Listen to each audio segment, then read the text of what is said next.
महात्मा गांधी पर अमर्यादित टिप्पणी करने और कहीं ना कहीं इशारों ही इशारों में एक संप्रदाय विशेष को दूसरे संप्रदाय के खिलाफ उकसाने के आरोप में कालीचरण महाराज की गिरफ्तारी हो गई है। लेकिन अब लड़ाई इस बात को लेकर के मच गई है कि छत्तीसगढ़ सरकार ने उस व्यक्ति को मध्य प्रदेश में जाकर के क्यों गिरफ्तार किया। एक तरफ मध्य प्रदेश सरकार के गृह मंत्री नरोत्तम मिश्रा का तर्क है कि यह संघीय ढांचे का हनन है, दूसरी तरफ छत्तीसगढ़ के मुख्यमंत्री भूपेश बघेल का तर्क है कि न्याय में इतना विलंब नहीं होना चाहिए कि वो अन्याय लगने लगे। दोनों के अपने अपने तर्क हैं और दोनों सही हैं। राज्यों की सीमाएं इसीलिए बांटी गई थी ताकि कानून व्यवस्था में एक ऐसा सिस्टमैटिक ढांचा आए जिससे कि कानून व्यवस्था सुचारू रूप से चल पाए, ना कि उसमें अलग अलग क्षेत्रों के लोगों की लड़ाई शामिल हो जाए और किसी के भी क्षेत्र में कोई भी घुस कर जाकर के काम करने लगे और यह एक विवाद का कारण बन जाए और एक न्याय मिलने के चक्कर में चार और लोगों को अन्याय उनके साथ हो जाए। दूसरी तरफ भूपेश बघेल के तर्क को भी हम दरकिनार नहीं कर सकते हैं। वो कहते हैं कि न्याय में इतना विलंब नहीं होना चाहिए कि वह अन्याय लगने लगे। अब इसको लेकर के दोनों राज्यों की सरकारें आपस में लड़ रही हैं, लेकिन दोनों से कुछ सवाल और कुछ बातें की जानी आवश्यक है। सबसे पहले छत्तीसगढ़ के मुख्यमंत्री भूपेश बघेल से सवाल पूछा जाएगा, अगर आपको कानून व्यवस्था और न्याय की इतनी फिक्र है तो कैसे कांग्रेस के पूर्व विधायक महंत राम सुंदर दास इस कार्यक्रम के आयोजक हो सकते हैं जिसमें महात्मा गांधी के ऊपर ऐसी अमर्यादित टिप्पणी की गई। सवाल उनके ऊपर उठना चाहिए कि आपकी सरकार और आपकी पार्टी कैसे इतनी लापरवाही भरा कार्यक्रम स्पॉन्सर कर सकती है, अपनी पार्टी के नेता के जरिए करवा सकती है। दूसरी तरफ मध्य प्रदेश सरकार का तर्क है कि संघीय ढांचे पर हमला हुआ है और कहीं ना कहीं वो तर्क जायज भी है कि छत्तीसगढ़ सरकार और पुलिस को मध्य प्रदेश सरकार और पुलिस से पहले बात करनी चाहिए थी, उसके बाद कार्यवाही जाकर के करनी चाहिए थी। किसी भी संप्रभु राज्य के लिए यह बहुत बड़ा झटका है जब पड़ोसी राज्य की पुलिस उस राज्य में घुस करके कार्यवाही कर रही हो। गनीमत है ये छत्तीसगढ़ और मध्य प्रदेश का मामला था, बिहार और बंगाल का होता तो हत्या हो जाती।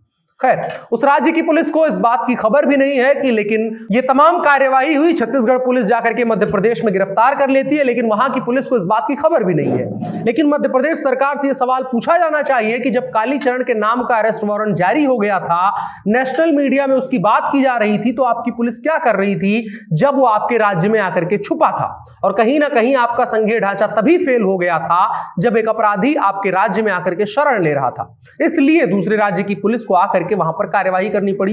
आपको बताते हैं घटना के बारे में और कालीचरण के बारे में।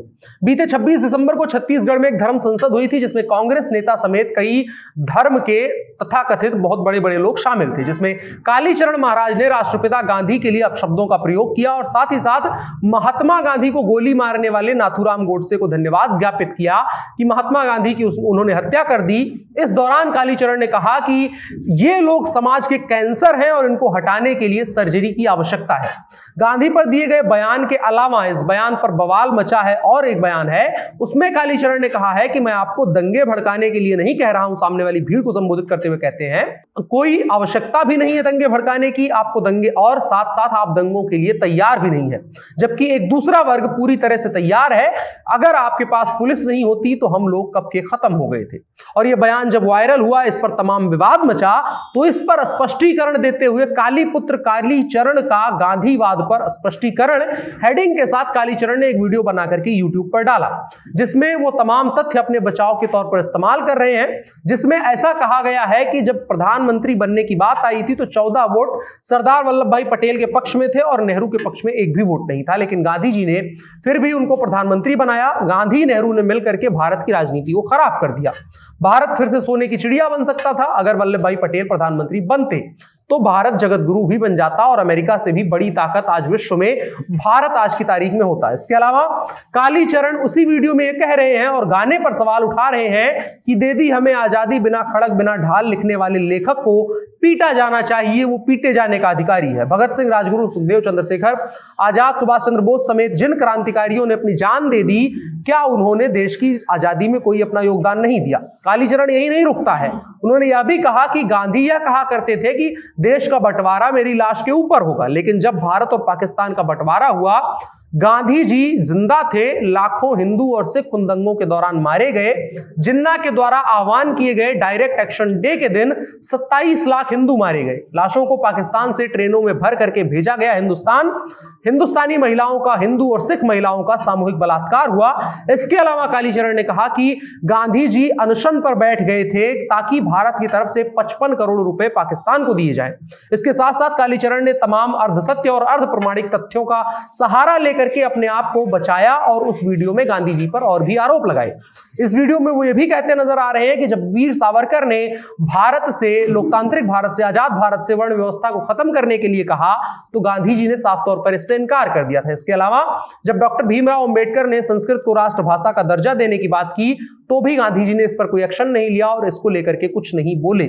इसके लिए वो कह रहे हैं कि गांधी जी वीर सावरकर और डॉक्टर अंबेडकर के खिलाफ थे। डॉक्टर अंबेडकर वो जो संविधान के निर्माता है।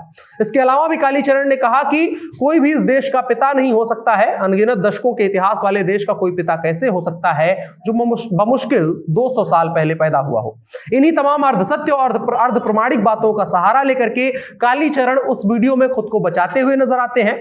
लेकिन अब इन तमाम बयानों और इस तरीके से देश में एक खराब माहौल पैदा करने की कोशिश के चलते उनकी गिरफ्तारी हो चुकी है और राष्ट्रपिता महात्मा गांधी के अपमान की सजा उनको कानून के द्वारा दे दी जाएगी। लेकिन उससे पहले दो राज्यों के बीच का यह संघीय विवाद कहीं ना कहीं इस विवाद को और गहरा करेगा और कई सवाल खड़े होंगे। देखने वाली बात होगी कि इसको लेकर के आगे क्या कार्यवाही होती है।